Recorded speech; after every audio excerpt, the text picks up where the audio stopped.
Morning, everyone. Welcome to our UCT-Africa virtual meeting for today. My name is Dr. Gift Salimo, one of the registrars here at the University of Cape Town. I'm going to present on Paranasal sinus mucoceles. Basically, I'm going to present a case which we managed recently in our unit and followed by a discussion. So I have no disclosures. Consent was obtained from the patient and my content is referenced. My presentation outline is as follows. I will start off with the case presentation. I will then go on to introduction, touch a little bit on epidemiology, clinical presentation, etiology, pathophysiology, and the approach in terms of diagnosis. Then I'll end with the management and the conclusion. So this is a case of a 58-year-old Mrs. D who is hypertensive, diabetic, and known with dyslipidemia.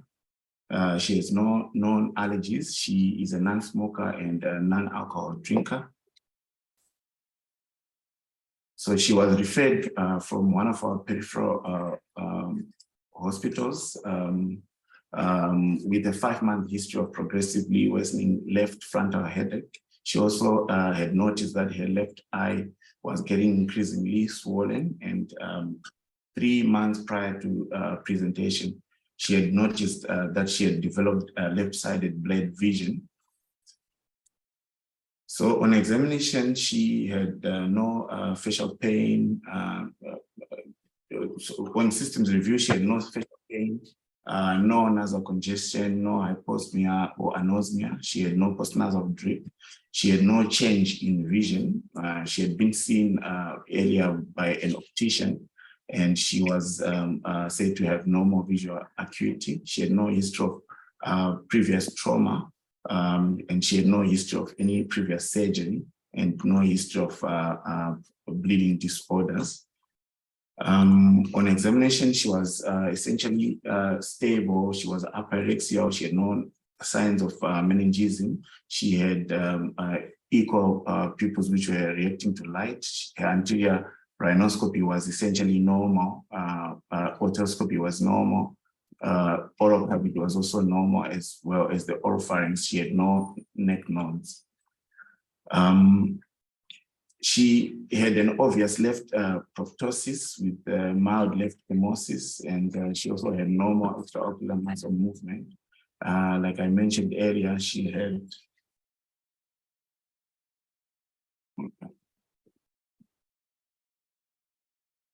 just a moment. We just want to sort out something. Right.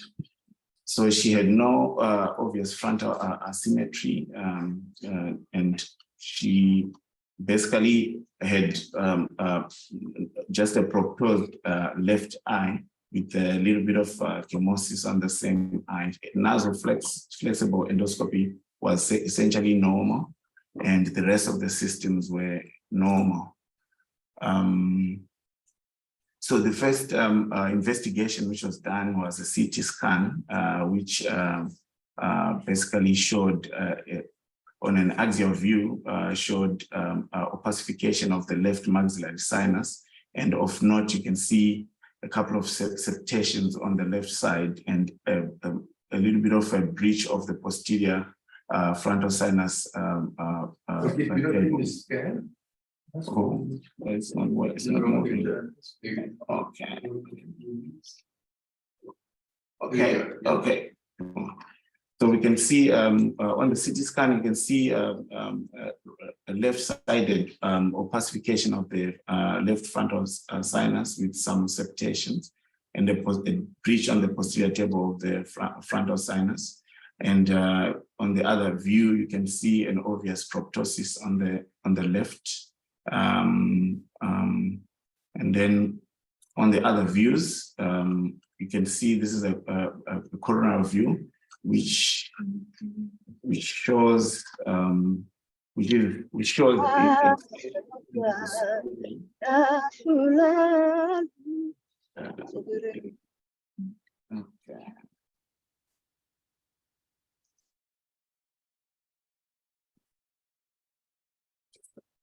So the coronary view shows an extension of the opacification into the left orbit with erosion of the superior orbital, with erosion of the orbital roof, and a wide and expanded frontal sinus.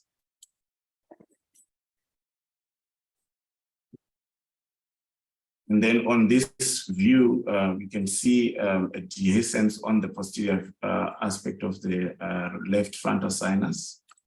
And here we can see an obvious left orbital mass that is that shows measurements here.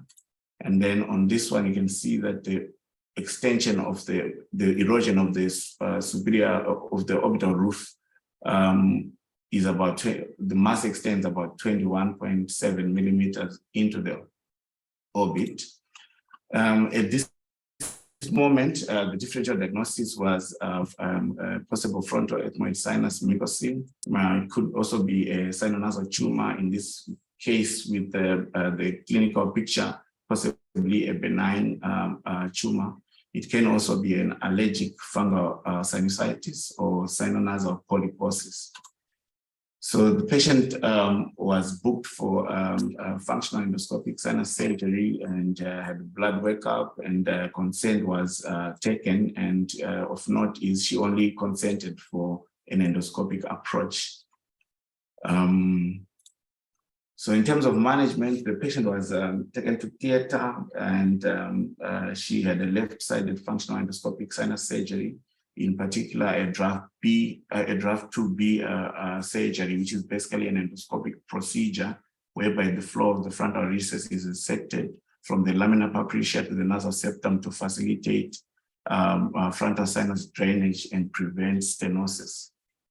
Intraoperatively, the findings were a left frontal ethmoid mucopus, which was drained, and left posterior frontal wall erosion with an intact exposed dura, and a significant reduction of the left proptosis after drainage was noted.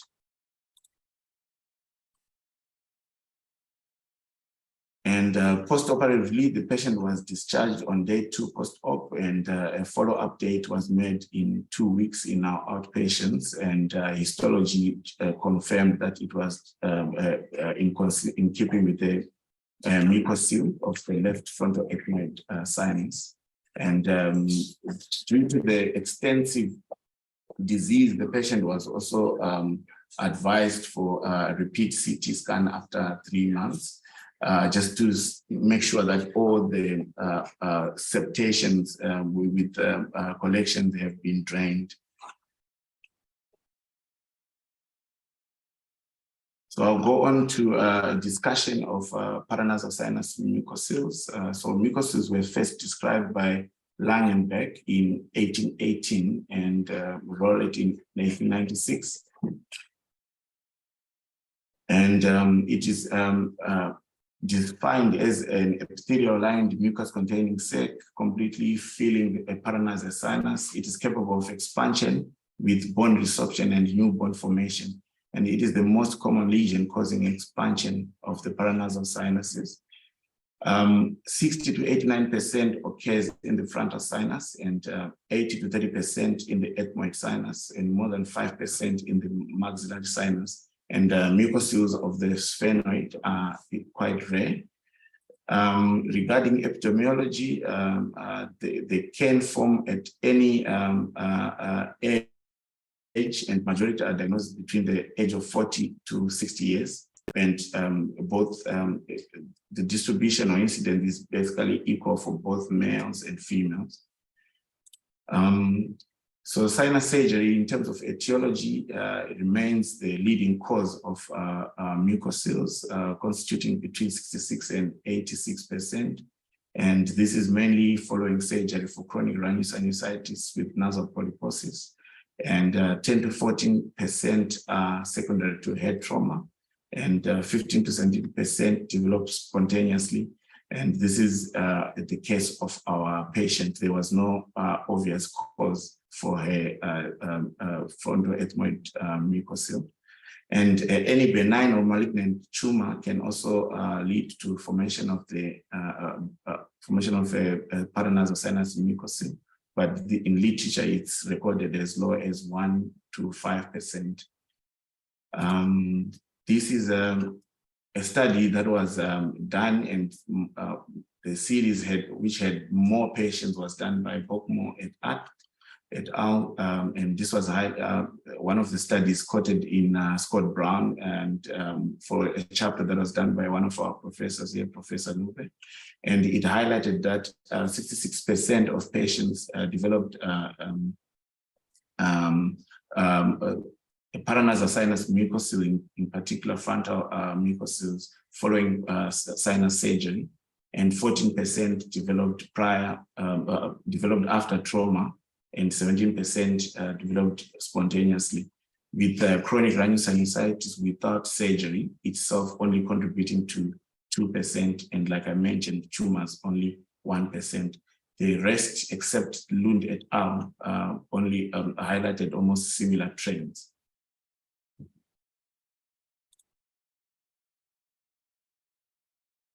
So this is another case series that was done, basically highlighting the etiology of paranasal sinus mucocele etiology. With this series had 58 patients having prior phase, and time to development of paranasal sinus mucocele being 5.3 years, and 7% had open surgery. And the time to development was about 18.1 years. And those patients who had presented with trauma were only 11. And time to development of mucocele was about 17 years. So in terms of clinical presentation, patients usually present with periorbital tenderness, periorbital swelling, facial swelling, sometimes chemosis. And with extension into the orbit, they can also develop visual acuity problems with restriction of extraocular muscle movement. So on this picture, you can see this is our patient, but you can see that she only had a proptosis. And on this picture adopted from Scott Brown, you can see that there is a huge mass in the frontal region of the face, which was a frontal mucocele with frontal bossing. In terms of pathophysiology, it is thought that in order for a mucocele to form, two factors are essential: is an obstructed sinus outflow tract and an inflammatory process within the sinus. And of note is inflammatory cytokines like interleukin-1, tumor necrosis alpha, tumor necrosis factor alpha. And in some cases, prostaglandin E2 has been implicated in the pathophysiology of paranasal sinus mucocele development, with the end result being bone resorption and expansion with an influx of osteoclast. For diagnosis of paranasal sinus mucoceles is basically through clinical history, which is suggestive, like in our patient, either ophthalmologic symptoms, or it can also present with complications of extension intracranially, or they can present with other features which of infective nature, like meningitis due to development of mucopyocele. And CT scan is the main or primary or the baseline imaging modality, and there are three criteria for CT diagnosis of a mucocele. So the three pathognomic features are homogeneous isodense mass with clearly defined margins.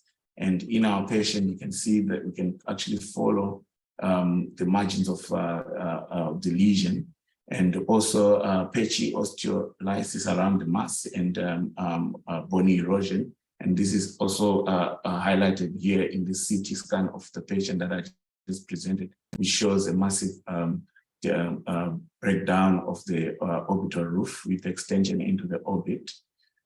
MRI scan typically is not routinely done unless there is a possibility of a massive disease. So it is considered in cases of significant bone erosion when you have done a CT scan with erosion of the posterior table of the frontal sinus and orbital lamina papricia in order to delineate mucoceles from adjacent soft tissue, for example, cerebral tissue. So it's just indicated for patients that have extensive bone erosion on CT. And these are the indications for significant bone erosions of the posterior table of the frontal sinus and significant erosion of the orbital lamina papricia. And also this is, like I highlighted, to delineate the mucocele from adjacent soft tissue. In terms of differential diagnosis, there are a number of differential diagnoses that you can think of. High on the list is allergic fungal sinusitis, but on CT, it will not show any bony expansion, and a mucous cyst, and just like allergic fungal sinusitis, it won't show any bony erosion or expansion. And it does not completely fill the sinus. Then also some conditions that mimic mucoceles, your sinonasal polyposis, fibrous dysplasia, dermoid cyst, and frontal-orbital cholesterol granuloma, and like I mentioned earlier, a sinonasal tumor.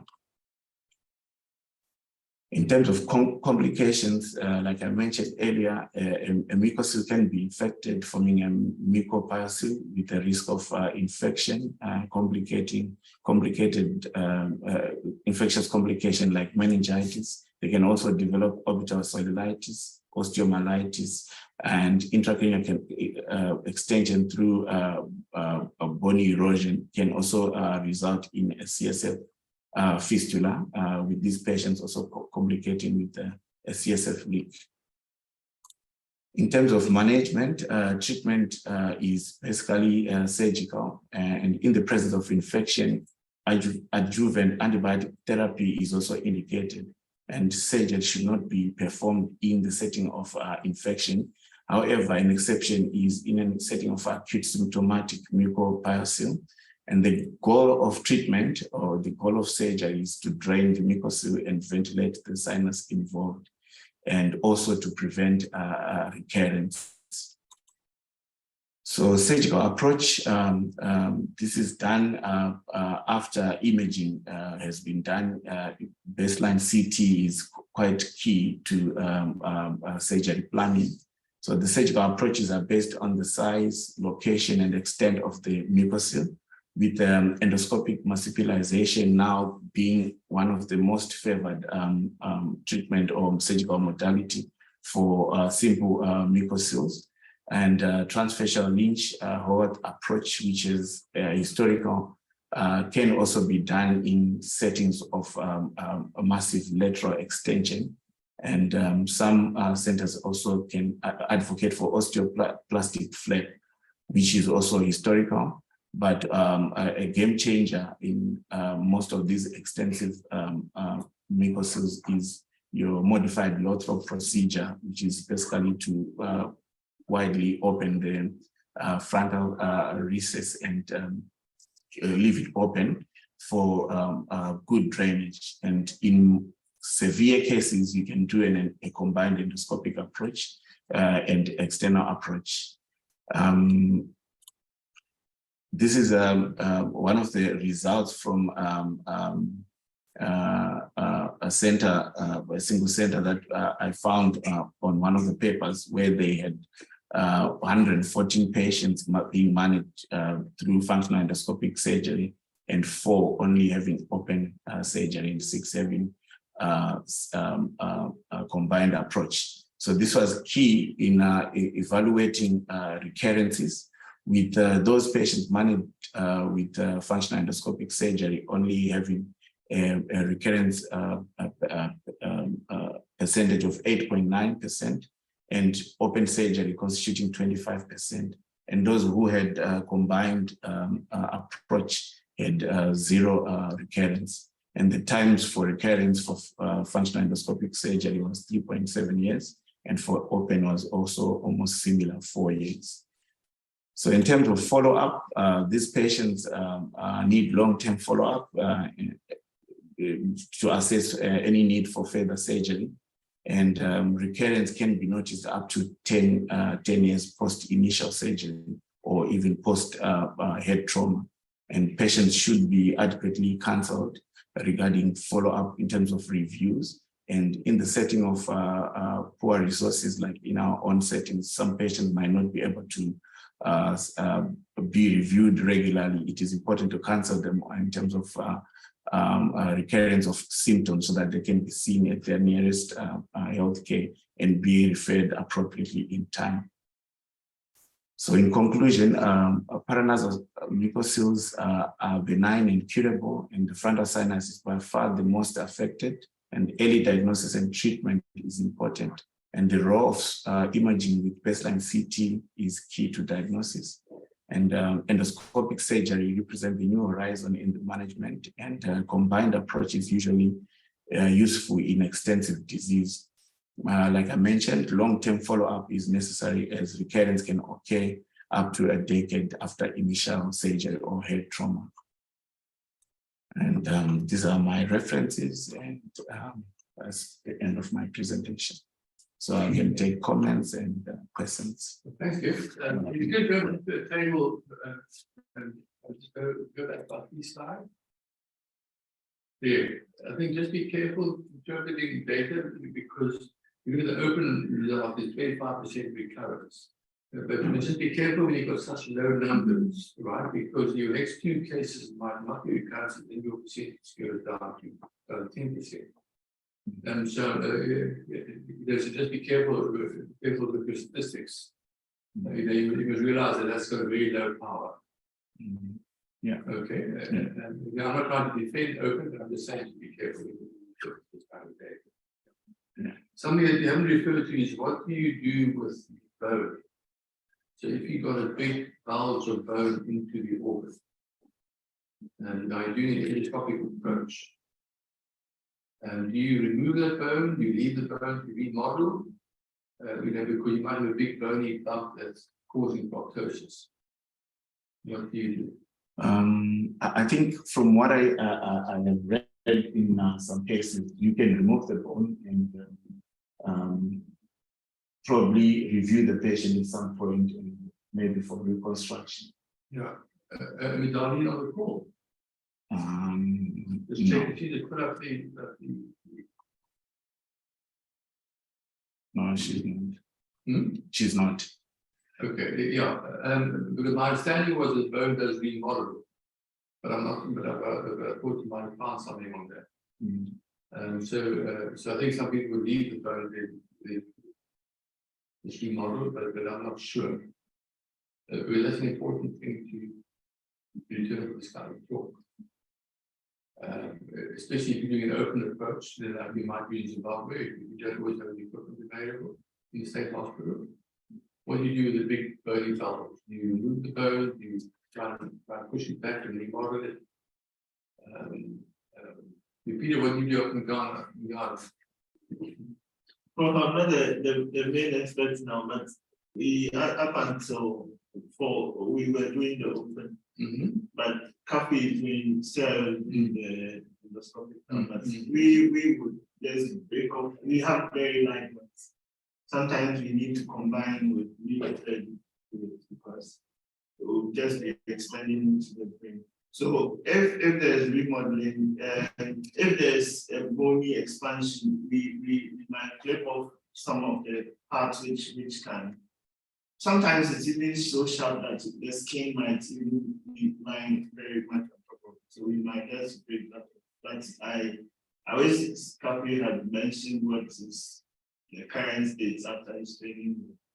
So if you're going to put the talk up, I want you to include something on that. Just speak about and see if there's something written about. Okay, that's a real issue, isn't it? Yeah, so on the on one of the papers that Darlene wrote, the only mention was to actually take out the part of the form. Yes, yeah. Okay. Yeah. And I didn't see. Yeah, any I other think part. it's important to include in there. What do you think of the term functional endoscopic surgery as opposed to endoscopic sinus? Okay, so maybe functional endoscopic surgery could be, in terms of management of the mucocele, could be a wrong terminology. I think the actual proper wording is endoscopic, because endoscopic sinus surgery. Yes, I think just check with her about that as well. You don't have to be consistent with the terminology which might not be appropriate. Yeah, okay. Yeah, any other questions? What do you do? And just so on my thing, second was so what is only with the muscularization? What you put out there? Yes, Yeah. but it was not extensively discussed. Yeah, yeah. Okay. Any other comments? Okay, thank you, Gift. Yeah, thank you very much. All right, thank you very much. We're going to end the meeting now. Where's our fellow? I think he's in theater. Is it here? Yeah. Okay. You're protecting him, right?